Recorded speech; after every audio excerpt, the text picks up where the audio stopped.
हमनी के संस्कृति, हमनी के संस्कार सदा रहे हमनी के साथ। भारत के महान ग्रंथ और काव्य सब के संपूर्ण संकलन सब्सक्राइब करें तिलक।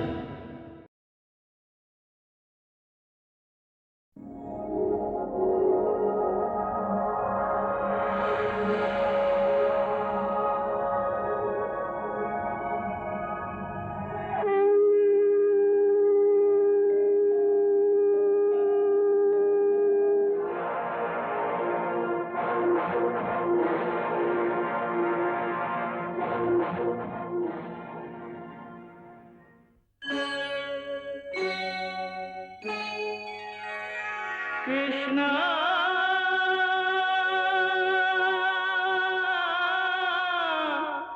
कृष्णा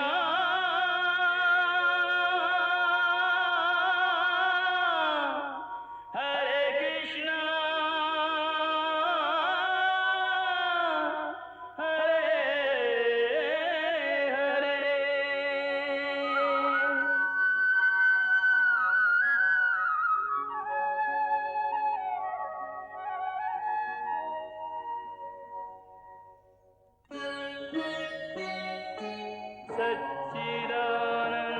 सच्चिदानन्दरूपाय विश्वोत्पत्त्यादिहेतवे तापत्रयविनाशाय श्रीकृष्णाय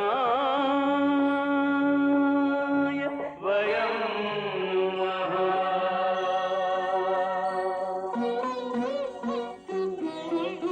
श्रीकृष्ण गोविंद हरे मुरारे, हे नाथ नारायण वासुदेव। हरे कृष्ण राधे राधे कृष्ण कृष्ण हरे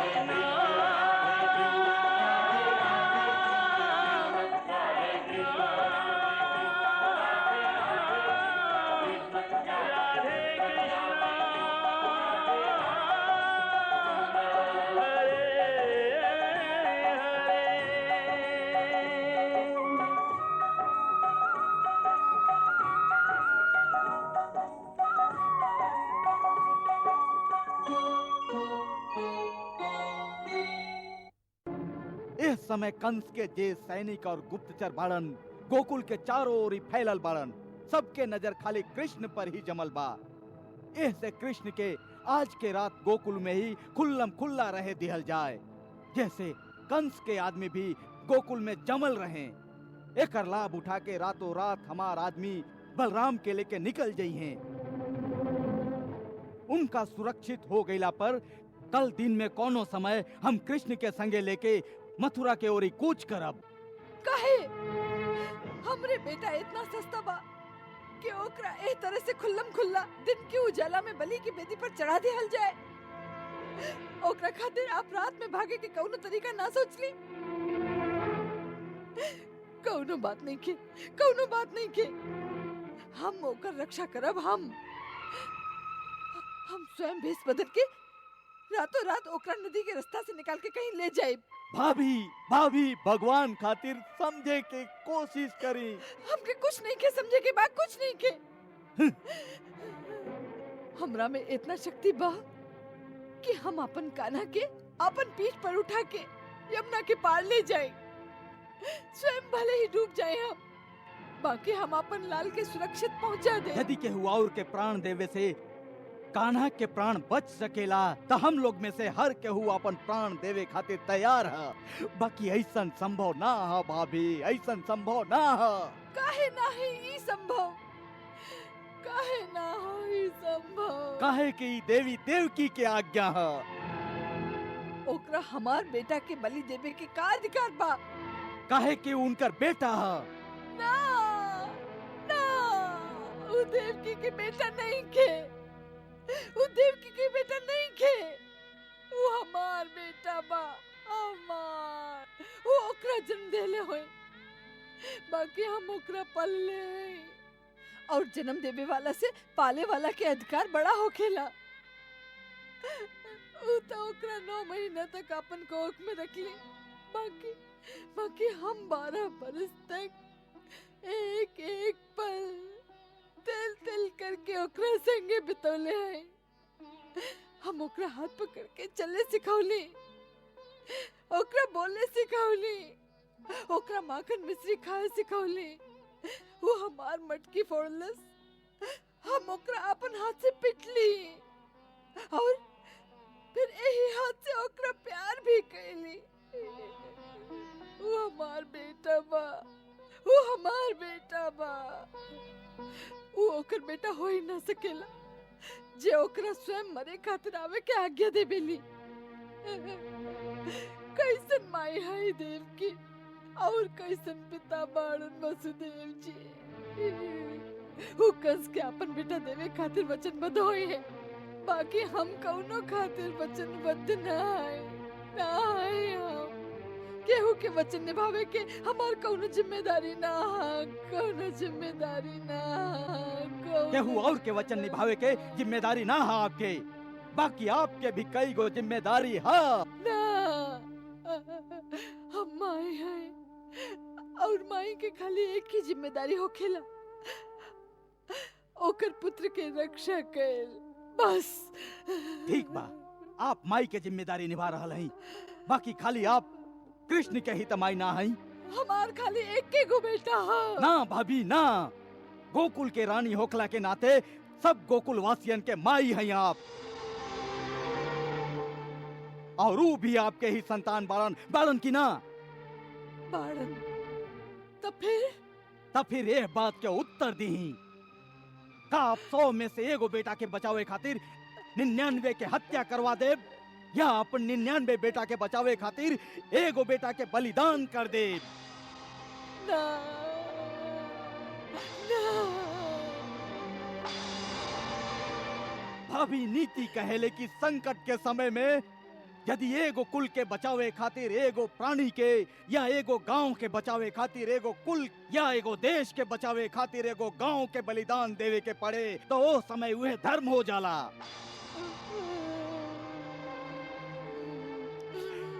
आज ओइसने समय है। ए समय यदि हम लोग भावना के आवेश में आके कोनो भी उल्टा सीधा चाल चले के भूल कैली, तो ओकर परिणाम का हो सकेला ई नंदराय जी अच्छा तरह से समझ सकेली।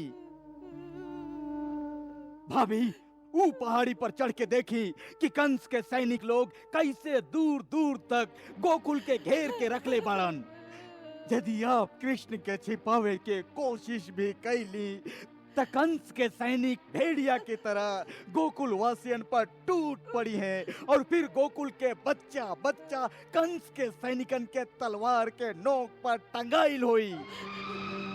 इस जिम्मेदारी के मत भुलाई जिम्मेदारी के आप।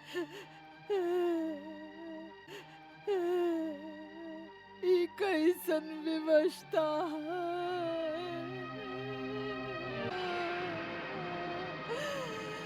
गुप्तचर घूम रहल हुई हैं, ऐसे आज के दिन बहुत सहज ढंग से बितावे के हुई।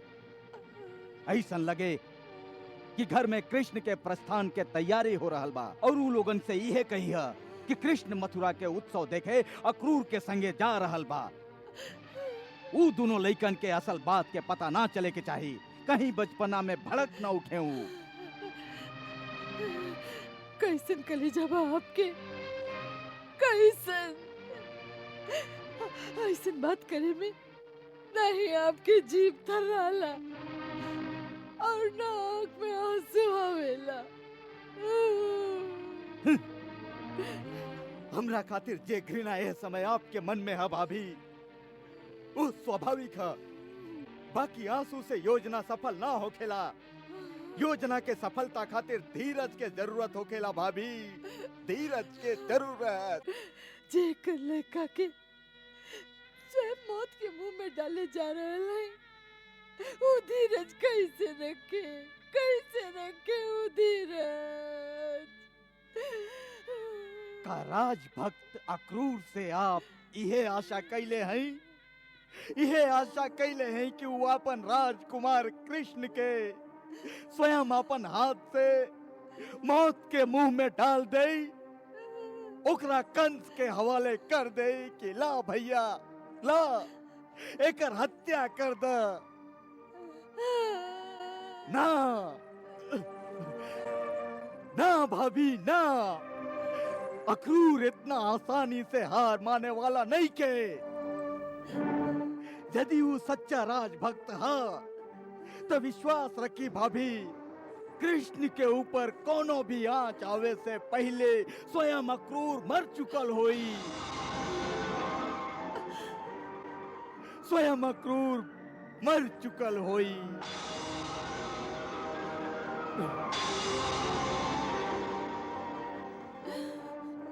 अभी जे हम कहली वो हमार योजना के आधा ही हिस्सा है।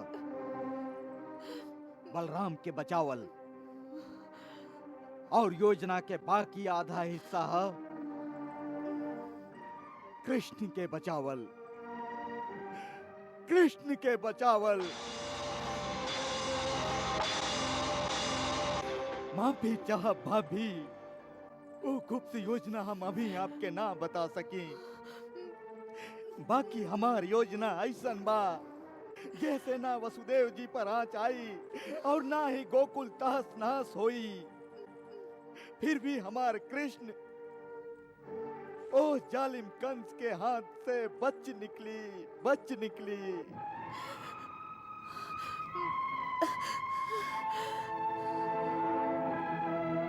हमरा पर विश्वास रखी भाभी, विश्वास रखी।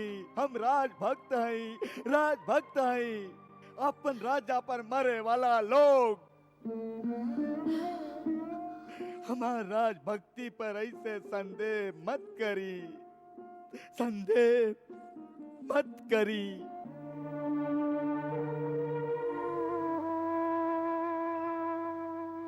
माई, ए माई, माई तू काहे इतना चिंता करत आरू? तुहार कान्हा के कुछ ना हुई। थोड़ी का सोचा माई, यदि तुहार कान्हा कालिया नाग के परास्त कर सकेला, गोवर्धन पर्वत के उठा के स्वयं इंद्र के कोप से गोकुल के रक्षा कर सकेला, तई कंस होकर का बिगाड़ ले माई? ऐसे तो तोहके कहत रही कि ऐसन चमत्कार मत कैल करा तोहके केहू की नजर लग जाए। हम कह के हार गईली कि लल्ला भगवान मत बना, एगो छोट सा मनुष्य बनल रहा, ना तो हम तोहके एक दिन खो दे। अब देख लेहला ना ओकर परिणाम। माई इसे माया मोह के बात है। एह नजरिया से तू जितना ही सोचा जाएबू, मोह के दलदल में उतना ही फंसा जाएबू। तब फिर हम का करें? ए मोह के दलदल से बाहर निकल माई। कहल जाला कि सगरे प्राणी के अंतर्मन में भगवान होखेलन। ऐसे जेकरा बेटा समझे तारू, ओकरा यदि भगवान समझला तई सगरे तनाव ही दूर हो जाई। फिर बेटा के चिंता छोड़ के तुहार मन भगवान के पूजा में लग जाई और इस सगरे बेचैनी दूर हो जाई। माई, तुहार ज्ञान चक्षु खुल जाई, जैसे तुह के मोक्ष के भी प्राप्ति हो सकेला। हमके ऐसन मोक्ष ना चाहिए हमके। नहीं ऐसन मोक्ष चाहिए और ना ही कौनो भगवान। हमके तो खाली अपन बेटा चाहिए, अपन बेटा। ऐसन भगवान के का करब हम? ना ही ओकरा प्यार कर सकब, ना ही ओकरा पर क्रोध कर सकब हम, और ना ही ओकरा माखन मिश्री खिया सकब। ऐसन भगवान के का करी हम? हमके तोहार भगवान, तोहार मोक्ष ना चाहिए। हमके तो खाली अपन बेटा चाहिए, जो हमके दुख दे तो हम आनंद पाए। हमके ये सब ज्ञान ध्यान और मोक्ष के बात मत समझावा। हमके अपन मोह के दलदल में ही फसल रहे दा हमके। जा, ये ज्ञान के बात केहू और के सिखावा। जा। वाह माई, वाह। तू तो ज्ञान, योग, भक्ति ये सब सीमा के पार कर चुकल बाड़ू। तुमके तो अब भगवान के भी जरूरत नहीं खे, बल्कि भगवान जी के ही तोहरा जैसन माई के जरूरत है। तू धन्य बाड़ू माई, तू धन्य बाड़ू। ये सब नाटक हमरा संगे मत करा। तू बचपन से ही ये सब नाटक करके हमके रिझा रहल बाड़ा। असल में तू तो हमार बेटा है ही नहीं खा। तू हमार शत्रु बाड़ा, शत्रु। हमके ये मोक्ष के बात मत समझावा। जा, चल जा, चल जा अपन असली माई के पास। चल जा, चल जा, चल जा, चल जा। चल जाई। बाकी ये अंतिम रात तो अपन असली माई के पास बिता ले। अब तो के हमरा से और का चाहिए? का? एगो वचन माई, हमके एगो वचन दो। मांग ल, जे भी मांगे के हाँ मांग ल। तू हमरा पीछे रोवल ना करबू।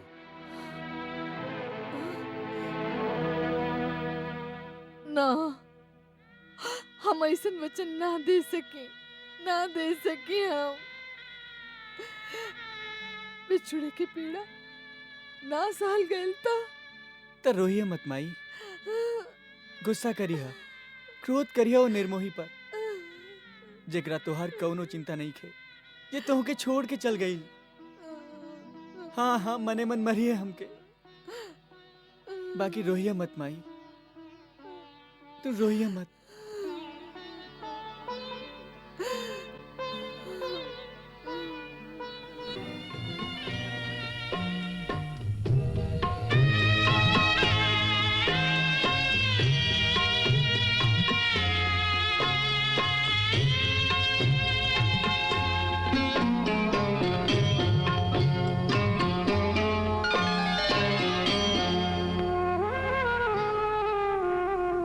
मैया अब मोहे जाने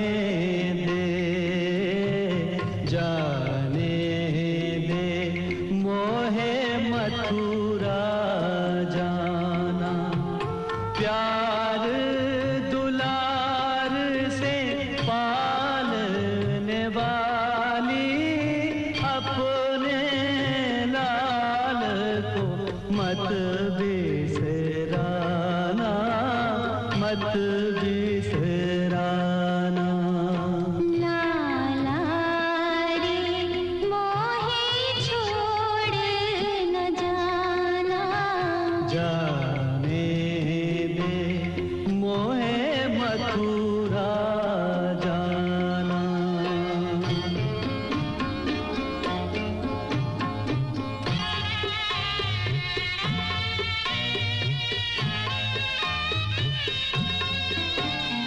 मेरे सब अपराध मैया हंस के क्षमा सदा तूने किए हैं।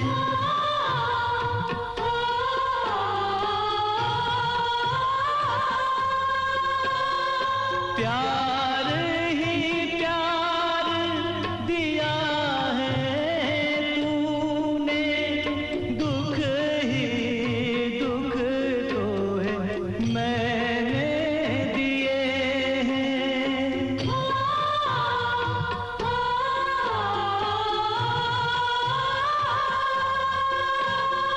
बाबा तुम बट वृक्ष की छैया, जिसके तले मैंने पाया ठिकाना, पाया ठिकाना।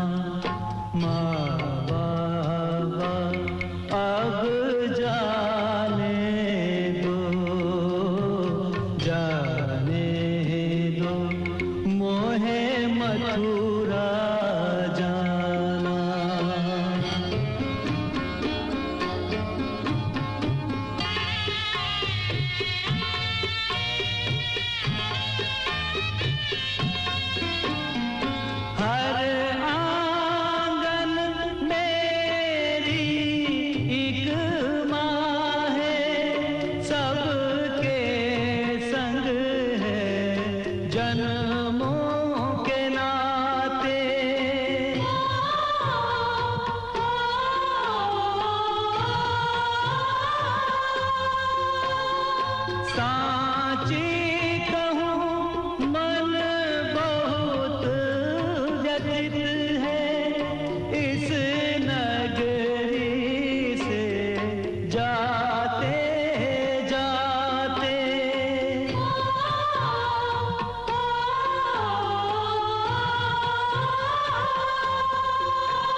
मिलना बिछड़ना संजोग की बातें पर नहीं टूटेगा नेह पुराना, नेह पुराना।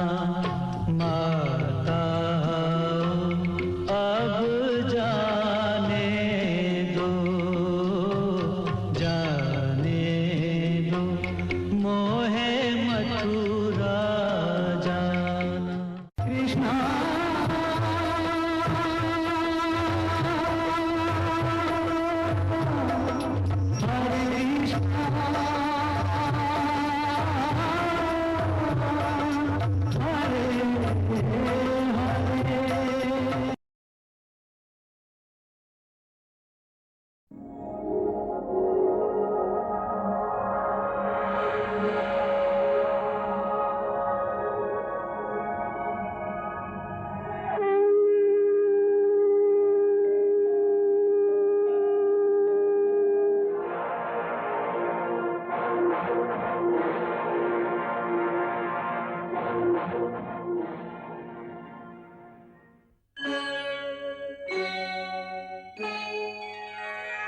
कृष्णा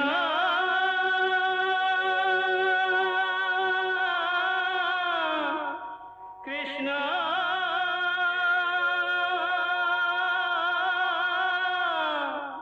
हरे कृष्णा हरे हरे।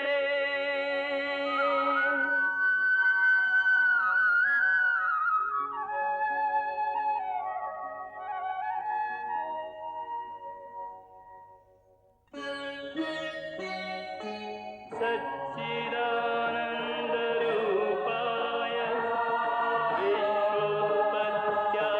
विश्वोत्पत्त्यादिहेतवे तापत्रयविनाशाय श्रीकृष्णाय वयं नमः।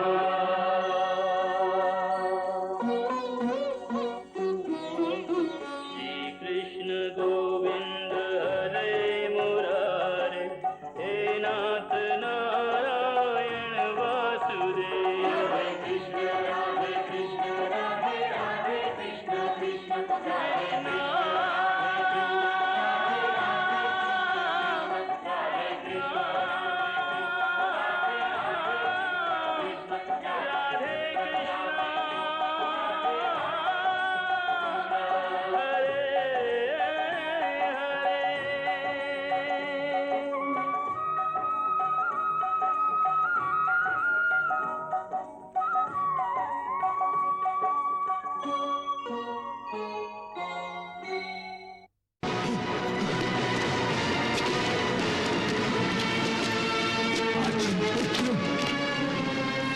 अभिमन्यु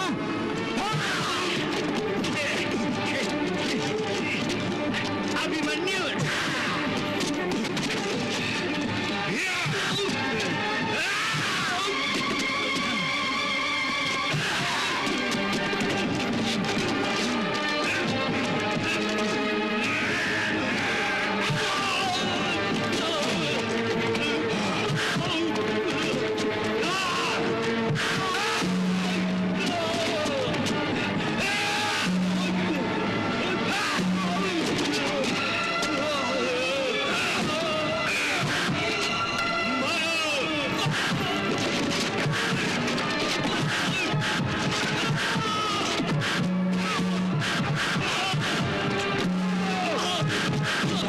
हमार बेटा लक्ष्मण के हत्या कैले रहे तू। हिले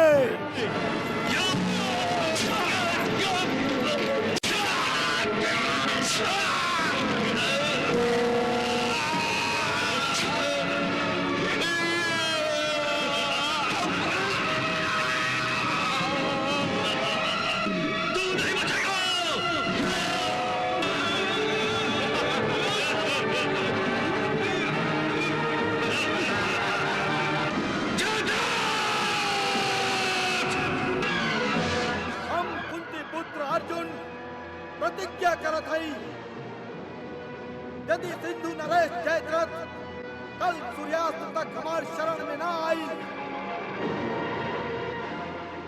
यदि वो रण छोड़ के भाग ना गई, तो हम वासुदेव श्री कृष्ण के सखा द्रोण शिष्य कुंती पुत्र अर्जुन कल सूर्यास्त होके से पहले जयद्रथ के वध करब, नाता अग्नि में प्रवेश करके स्वयं के भस्म कर दे।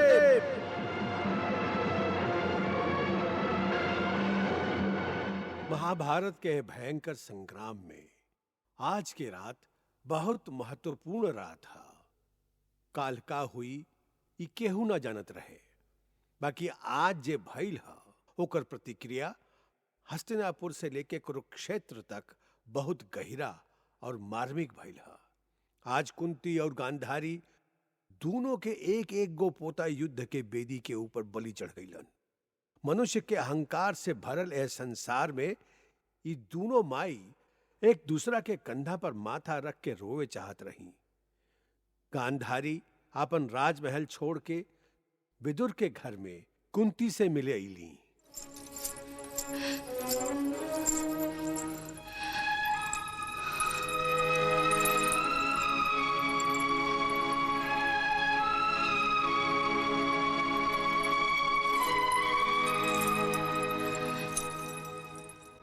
प्रणाम दीदी।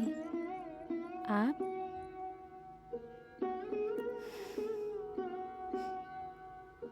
यदि आप आज्ञा देती तो हम स्वयं आपके पास आ जाती। कौनो आपन के मृत्यु के दुख तो सभे के होखेला, बाकी जेकर दुख भारी होखेला सांत्वना देवे लोग ओकरे पास आवेलन। ऐसे हम तोहरा पास आइल हई।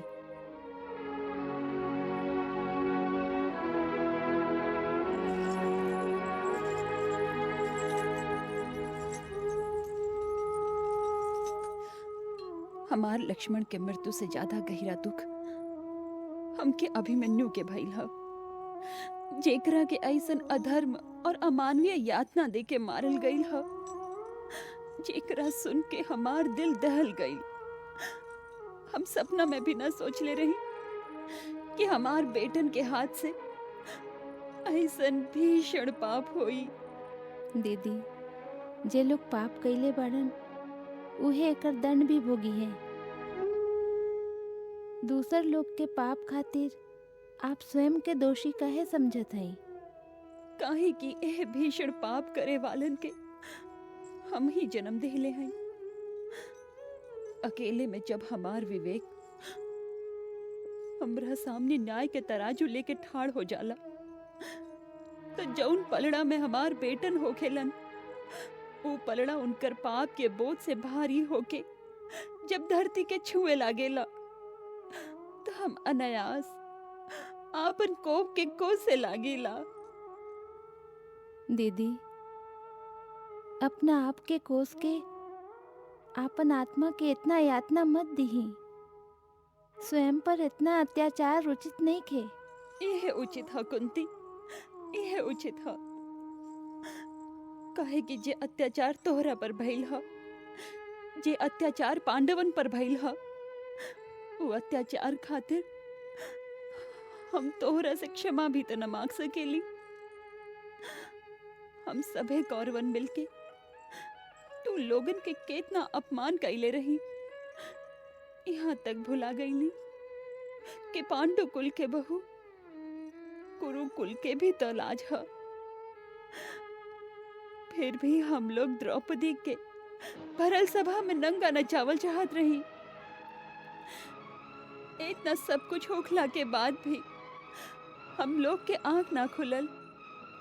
शायद यही से तो भगवान हम कौरवन के एह निर्लज्ज पाप के दंड दिहल चाहत रहे। यही कारण से तो ई युद्ध भइल ह। और अब एह युद्ध में हम लोगन के आपन पाप के दंड भोगे के पड़ रहल ह। काश हम एह युद्ध के रोक सकती। दीदी, हम औरत लोग हैं, हम लोग चाह के भी युद्ध के रोक ना सकेली।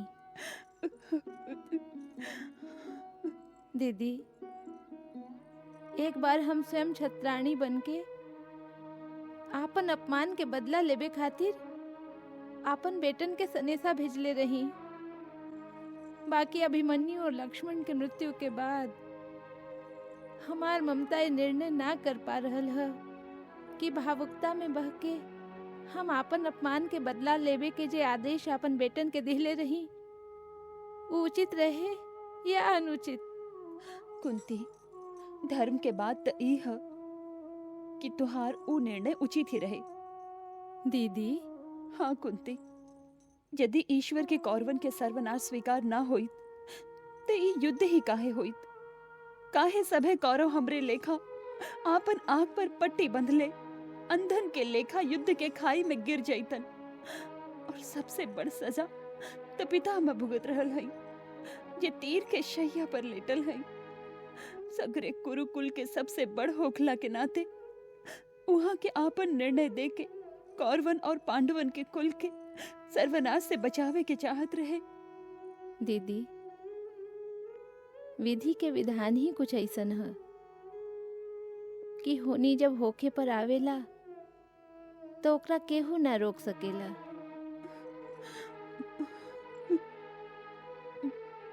एक एक घटना द्वारा प्रारब्ध ना मालूम केकरा केकरा से ओकर कर्म के हिसाब लेबेला।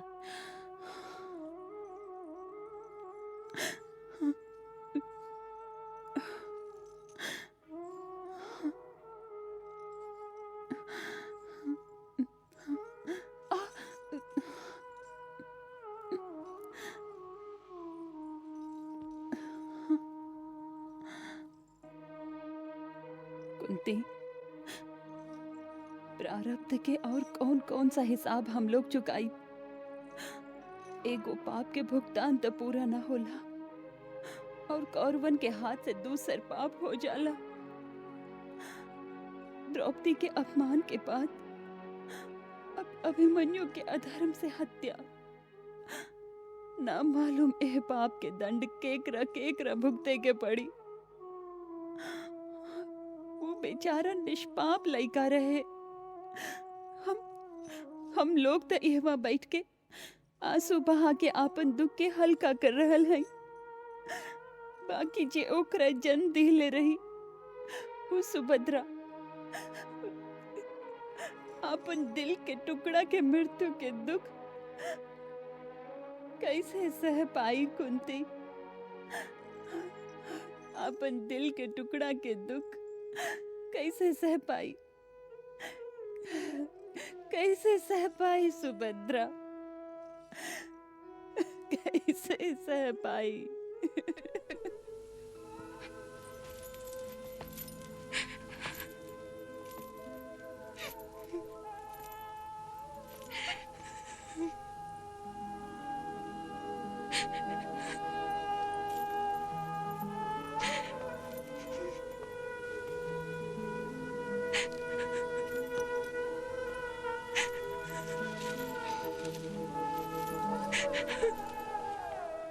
सुभद्रा,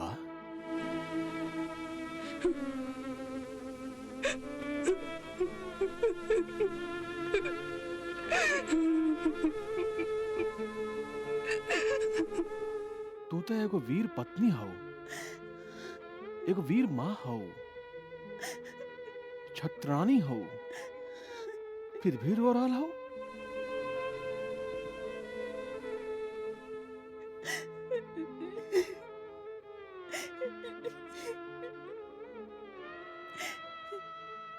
वीरन के मृत्यु पर आंसू ना बहावल जाला। एगो माई के दिल के तो खून के आंसू रोवे के मन करेला। जेकर जिगर के टुकड़ा हमेशा खातिर ओकरा से बिछुड़ गई होके वो रोवे ना था और का करे? सुभद्रा, मृत्यु एगो अटल सच्चाई है। सभे के अपन शरीर के त्यागे के ही पड़ेला। बाकी जेकर माई जीवित होके ओकरा के मृत्यु के गला लगावे के कौनो अधिकार नहीं के। और अभिमन्यु तो स्वयं अब ही कुमार अवस्था में ही रहे। अभी अभी तो ओकर ब्याह भइल रहे।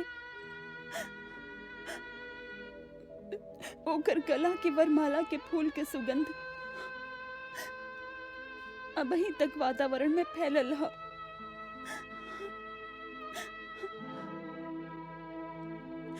ओकर सेज के फूल तक अभी तक नहीं के मुरझाइल।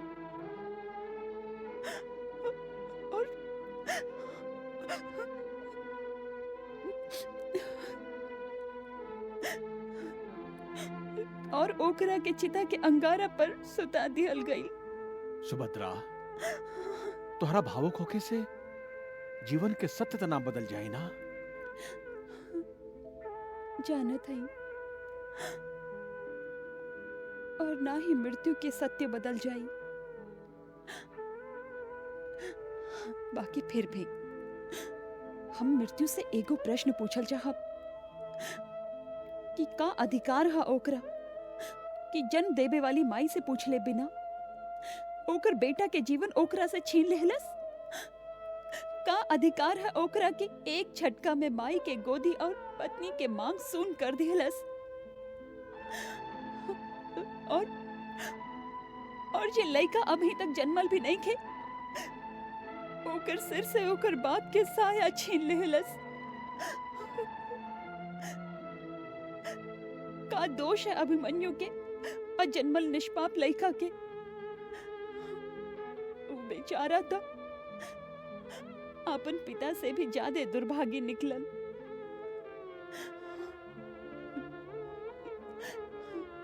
अभिमन्यु के तो 13 बरिस तक अपन पिता के छत्र छाया से वंचित रहे के पड़ल रहे। बाकी ओकर बेटा के तो हमेशा खातिर वंचित रहे के पड़ी।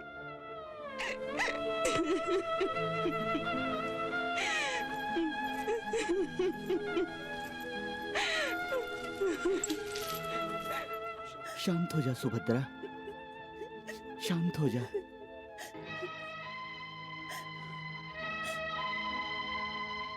शांत हो जाए? कैसे शांत हो जाए? अपन बेटा के अपन गोदी के सुरक्षा कवच से निकाल के ओकर पिता के सुरक्षित हाथ में सौंप ले रही। कौरव जैसन भेड़ियन के समूह में हमार बेटा के छोड़ के आप कहवा चल गई रही? मार दिहलन हमार बेटा के वो लोग, मार दिहलन। हमार फूल जैसन बेटा के धूल में मिला दिहलन और आप कुछ न कर सकली। कैसन धनुर्धर हैं आप जे अपन तीर से अपन बेटा की सुरक्षा न कर सकली? हमार बेटा के लौटा दी सुभद्रा, लौटा दी। सुभद्रा, और कितना बहबू बहाना के समुंदर में सांच के समझा जे होके के रहे से हो गई, होनी के केहू ना टाल सकेला। हाँ, एक बात हम पूरा विश्वास के साथ कह सकत हई कि अभिमन्यु के ई बलिदान व्यर्थ ना जाई।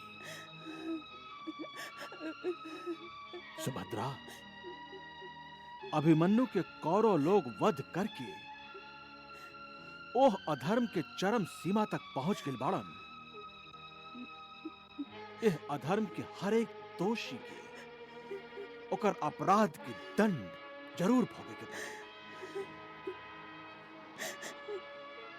काल सूर्यास्त से पहले ही अधर्मी जयद्रथ के आहुति एह रणभूमि में दिहल जाए और ओकरा बाद एक एक करके सगरे कौरव मर जाए। सगरे सृष्टि साक्षी रही। तू भी हमार विश्वास रखा सुभद्रा, विश्वास रखा। ओकर बेटा हमार बेटा के हत्या कैलस, हम ओकर बेटा के मार दिली। हिसाब बराबर। हम अपन बेटा के दुख में तड़प रहल हई और अब यह पीड़ा में अर्जुन भी तड़पे। बाकी आप दोनों के अहंकार के टकराव में हम तो बेकार ही मारल जाइब ना। आपके कुछ ना होई, कुछ ना होई आपके सिंधु नरेश। कुछ न हो ये सोच के हम हाथ पर हाथ धर ले तो ना बैठल रह सकेली ना। हम लोग के सिंधु नरेश के सुरक्षा के कोनो तो उपाय करे के चाहिए, कुछ तो करे के चाहिए हम लोग के। कुछ न कल जा सकेला। घायल नाग जब क्रोध में आपन फन उठावेला तो ओकर डंक से केहू न बच सकेला। मतलब हमार मृत्यु निश्चित था ना। नाग से बचे के एगो उपाय है कि ओकर फन के सामने आवे के बदले भाग जायल जाए। अर्जुन अपन प्रतिज्ञा में कहले हा कि यदि सिंधु नरेश युद्ध भूमि छोड़ के चल गईलन तो ऊ उनकर हत्या ना करी। आप ठीक कह रहे कृपाचार्य, हमके युद्ध भूमि छोड़ के चल जाए दी। सिंधु नरेश, ये आप कैसन कायरन जैसन बात कर रहा हैं? युद्ध भूमि से भाग जाए के बात कह के आप हमार शौर्य के अपमान कर रहा हैं। क्षमा करी अंगराज, एह में अपमान के का बात है? आप भावुक होके सोच रहल हैं, ऐसे ऐसन कह रहल हैं। पता के बात तो ई है कि महाराज जयद्रथ के युद्ध भूमि छोड़ के चल जाए के चाहिए। ना तो क्रोधित अर्जुन के धनुष से निकले वाला बाण न मालूम कितना कौरवन के यमलोक पहुंचा दी। अर्जुन के वाण के उत्तर देवे के क्षमता हमरा में है कृपाचार्य। समझ ले बोकरा के भी। आपन ये क्षमता के कोनो और समय खातिर उठा के रख दी ही अंगराज। अर्जुन अकेले ही एगो विशाल सेना के लेखा है, और जब वो प्रतिज्ञा कैले है तो वो जरूर ओकरा आपन पूरा शक्ति से पूरा करे के कोशिश करी। ऐसे हम लोग के अर्जुन के ओकर प्रतिज्ञा पूरा करे के अवसर ना देवे के चाहिए। कृष्णा